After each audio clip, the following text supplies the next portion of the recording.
Okay, we're going to talk about life. You know, most of my discussions is about my past and so on, and now I'm really trying to adjust to my new life of aging in my 70s.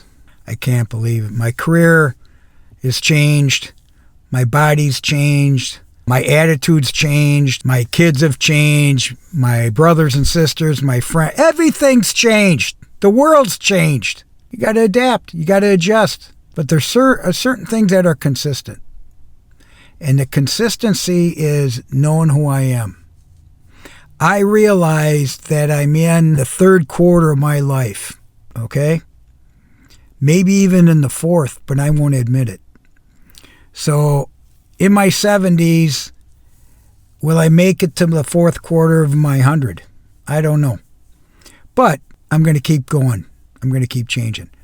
Back in the early 80s, I was working at a company, a family business, and we were in the printing business. And the printing business, we were kind of innovators for 3M Company. We developed products, inks, equipment, processes, and we went global with them. So we were very successful.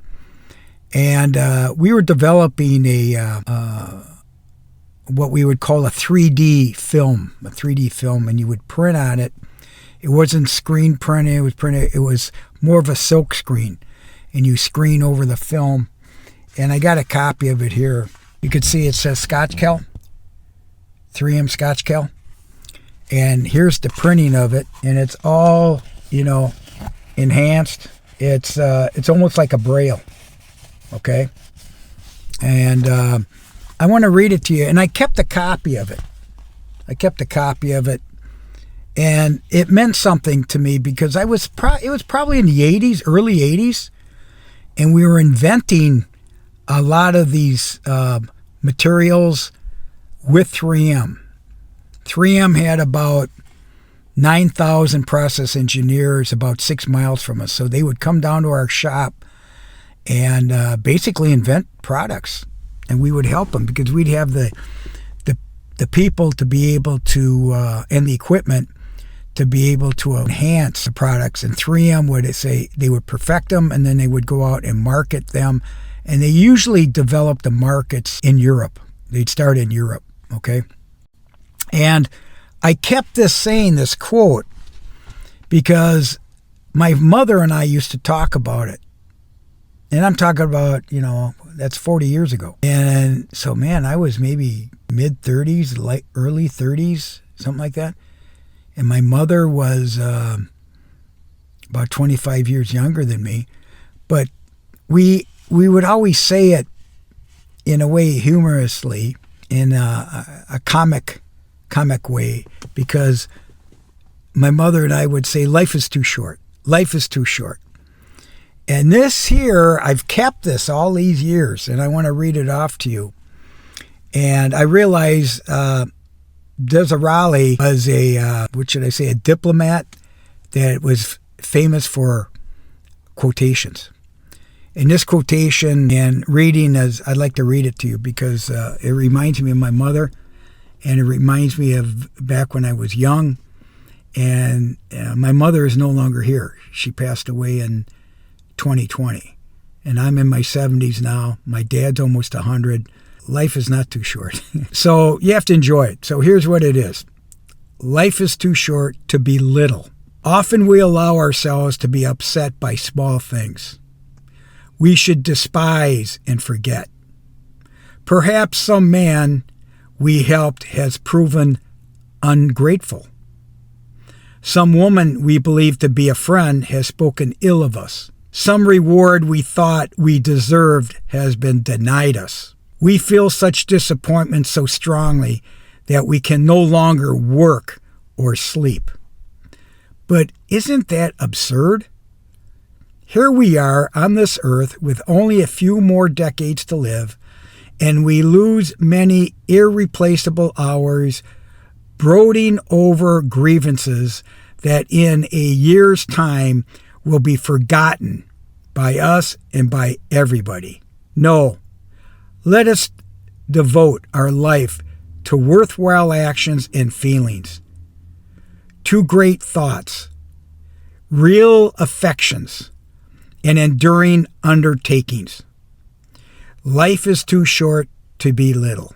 It's beautiful, and it's so true. And as I reduce my career, as I reduce my contacts, as I reduce my objectives, my goals, now it's just like, I just want to stick to the good things in life. And I'm going to pass on the toxic people, the negativity, and just try to be as positive as possible. And I'm also changing my routines. As you know, I'm a single person, so my routines have really changed. Whereas I'm drinking more water, I'm eating different, I'm exercising in a different way. Instead of going to the club, I'm bowling now. I'm taking up other routines. I'm really scheduling myself to do other things. And I had great role models, my mother and my father, because they were healthy and they lived a long life. My father's still alive. He's going to be 100. I could see and envision that they did good things to themselves and they lived a good life. And a lot of it was moderation. They had routines also. And what's really hard to accept is that you're getting older, man. I mean, I can't believe I'm over 70. I'm closer to 100 than I am to 50. My kids are almost 50. Can't believe it. And I've changed a lot in my life. But if you put it in perspective about life is too short, and it's true, you're dealing with negativity, you're dealing with piddly shit. That really doesn't matter. And I'm not saying you dismiss it, but you just say, you know what? It's really not a problem. It's not arms and legs. My dad used to say, it's not arms and legs. We'd have a good year, a bad year. It was, I took it all serious in business. And then you talk about people that have it worse than you. And that's what I'm seeing on my YouTube. I could see that I've been one of the lucky ones in life. I know that.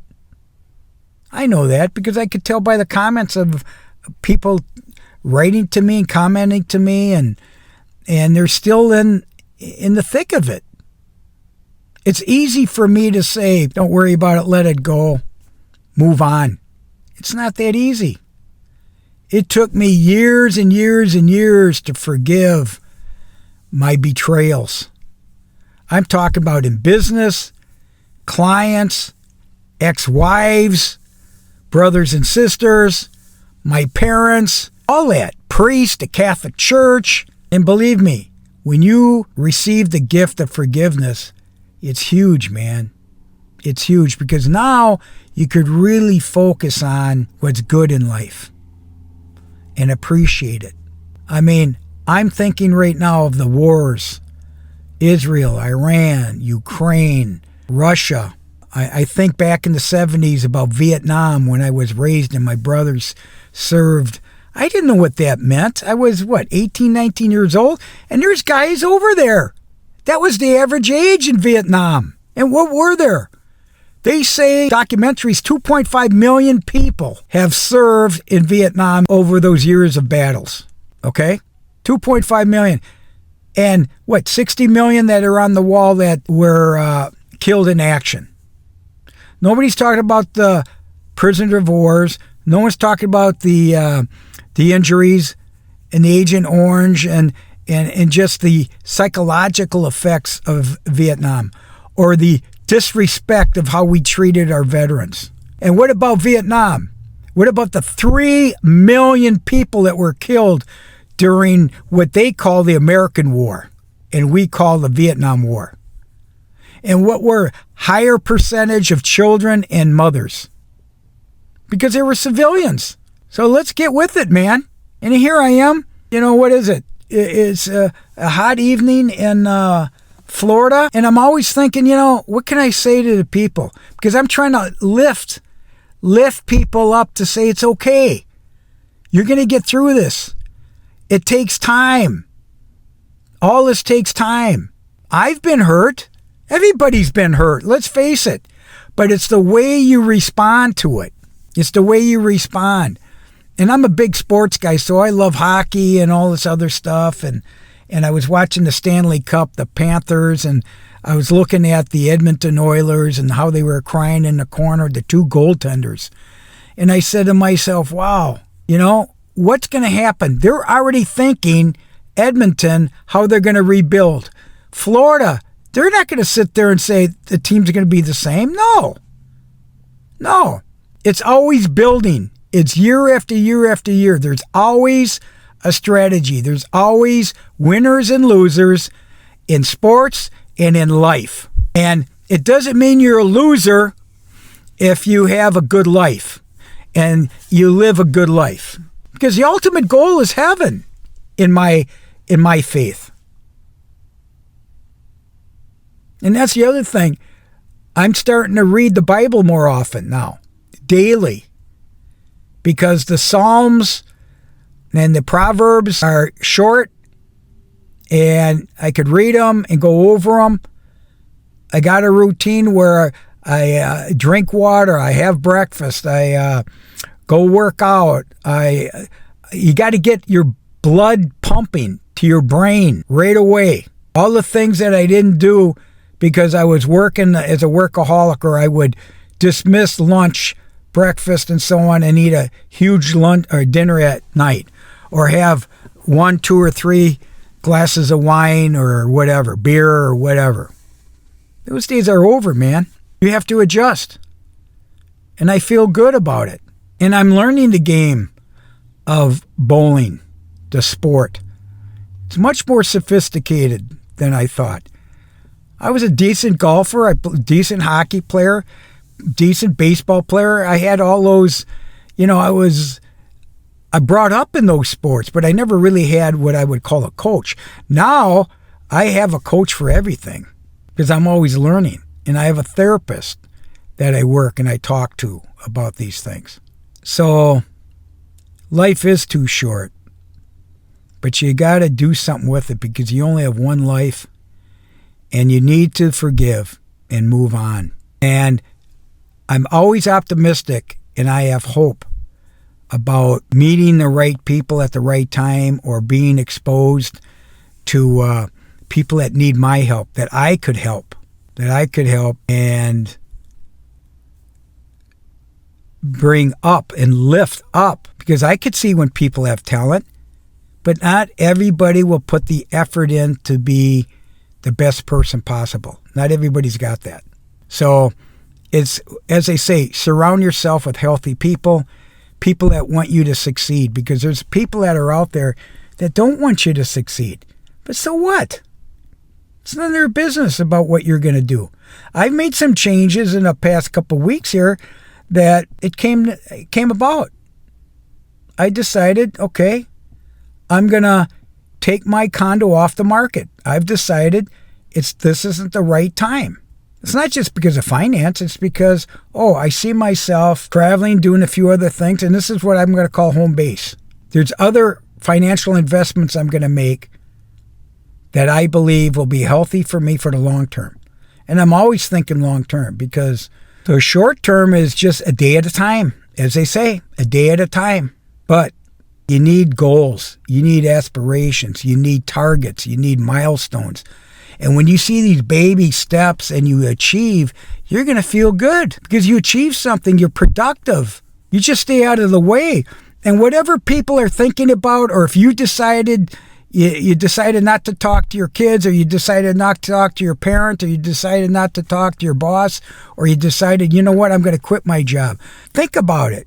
Is this the right consequence? Because you're going to have a consequence. And there's nothing wrong with taking risks. If you take a risk, I'll tell you, when you take a risk and you win, that's a great feeling. If you lose, so what? You move on to the next thing. I've failed many times and readjusted. I readjusted a couple investments I got right now on a personal level in my books and my YouTube and what should I say?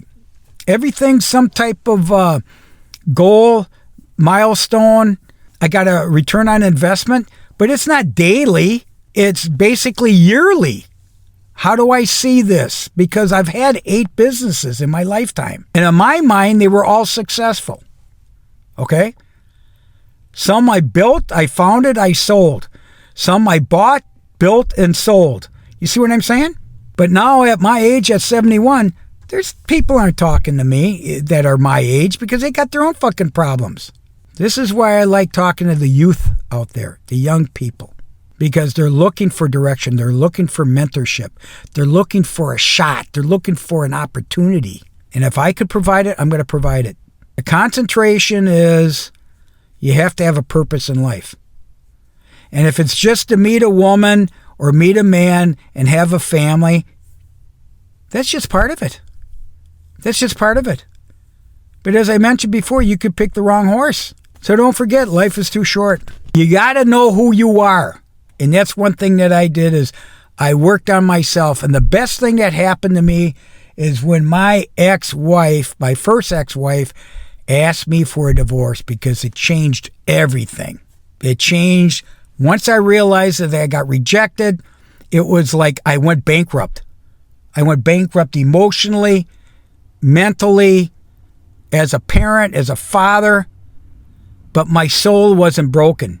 God pushed me back into it and said, hey, this is just okay, man.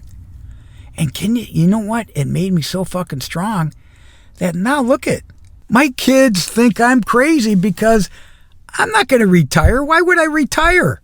I got more energy than them because I know what they're doing at 45 years old. I've been there, done that. My dad's 100. I'm going to do different things than him, but I see the good, what he's done. But I have different ways of going about my approach. And a lot of it is because of the technology today, the knowledge, the wisdom. I really had a tremendous amount of mentorship. I had a lot of people that I was open to, that I listened to, and were smart people. Smart people. And believe me, it wasn't all about money. Because I was raised on faith, family, and food. Finance came later. Now it's more or less, you have to have finance, man. You have to have finance because you have to raise a family. If you have a family, you need money. You need money for everything. You just have to understand how to get there. Because if you get to an age where you're really looking at Social Security and that's your only income, you're in trouble. Because no one's going to help you. No one's going to help you.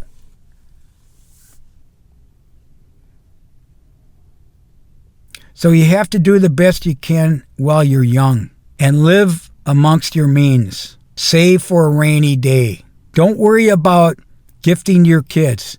Don't worry about taking care of your wife before you. You got to take care of yourself first, man. And I'm not going to be negative because I'm pro-marriage. I just picked the wrong horse. Now, did they pick the wrong horse? I would say they did not pick the wrong horse because they got their financial wherewithal now and they're still not happy. But that's not my problem. That's not my problem. I just wanted to make sure that I could care for my kids for their first 20 years of their lives, and now I feel like I'm done. I've done my good deeds. I've done the best I could. Now it's up to them. And they pick their own horses, their own careers. They have children now. They have responsibilities. They're accountable. It's up to them. It's not up to Papa Rock to save them. My father always thought he was going to save my mom. He's not going to save my mom. God's got the calendar, man. We don't have the calendar. So today, you could look at life as too short.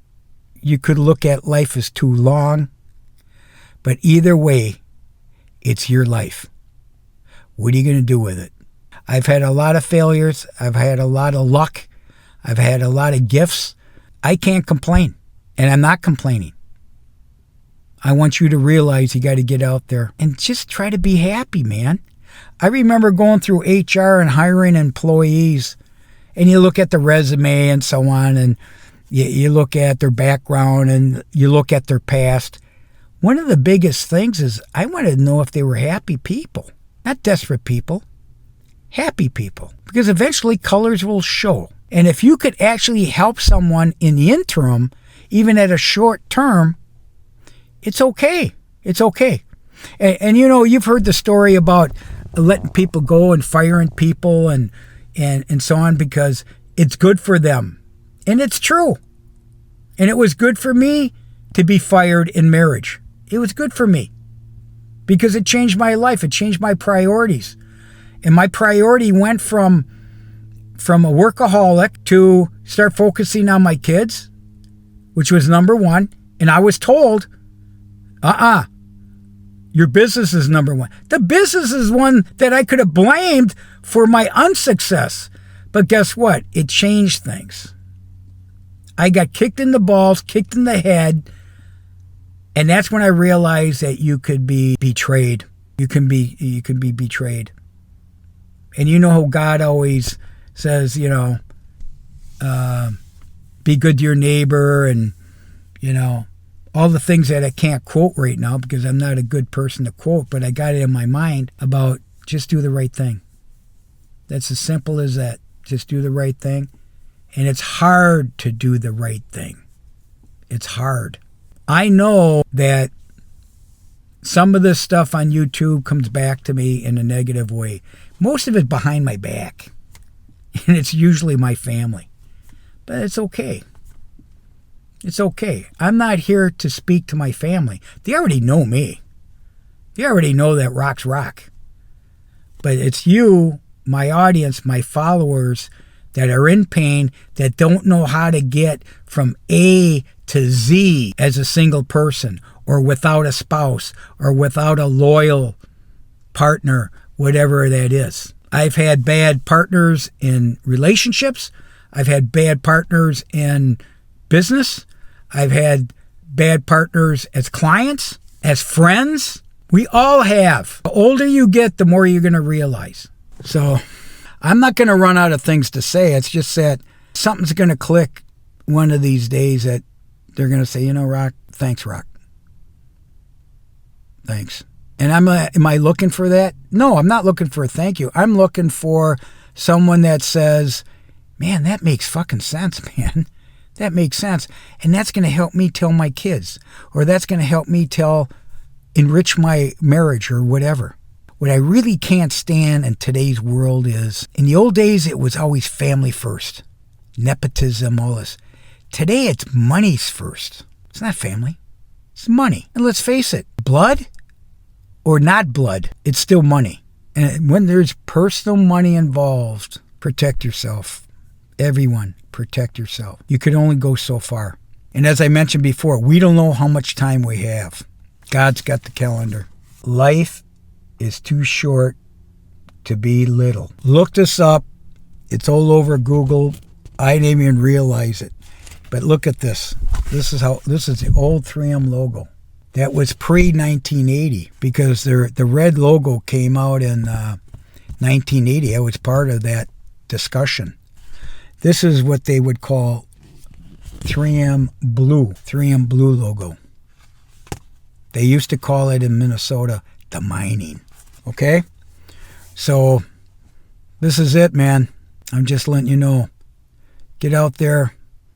Start putting your life together. Start understanding that you're going through a change no matter what. If you're unemployed, if you went through a divorce, if your kids don't love you, if you fucked up, if you're in jail, you get a DUI, got caught with something or someone, read the news, man. I had a cup of coffee today and they said, I'm in West Palm. I had a cup of coffee and this guy, I talked to him off and on. He goes, guess who's here this week? I says, who? ICE. Everybody knows who ICE is. Guy, you're shitting me. Any shootings? I don't know. They just came back from LA. I'm like, wow. ICE is here. Wow. And here I'm thinking about the Florida Panthers and the Stanley Cup and good things. I got good news from my doctor recently and, I'm learning how to let go. I'm learning how to forgive myself and forgive others. I feel good about myself. And that's what I'd like to say to you. I want you to start thinking positive of yourself. A lot of it is confidence. Confidence. I remember when my wife, my first wife, asked me for a divorce, I lost my confidence, man. And then I came back right away because everybody was like fucking punching me and pounding me. I was losing my job. I was no longer wanted by my father in business. I was demoted. Civil courts were after me. There was a restraining order on me, which was $30, which I could have did the same thing. I was like, a restraining order for what? Rock, it's just you fill it out, you throw it in for $30. I'm like, you got to be shitting me, okay? Lawyers were after me, money. They wanted money. I had no money. Everything was tied up. If I did not survive that divorce and put all in to buy a business after I got divorced and put every penny into buying a business, my life would have been completely different. Completely different. And my kids' life would have been completely different. And I really believe in my faith that God said, Rock, this is going to change your life.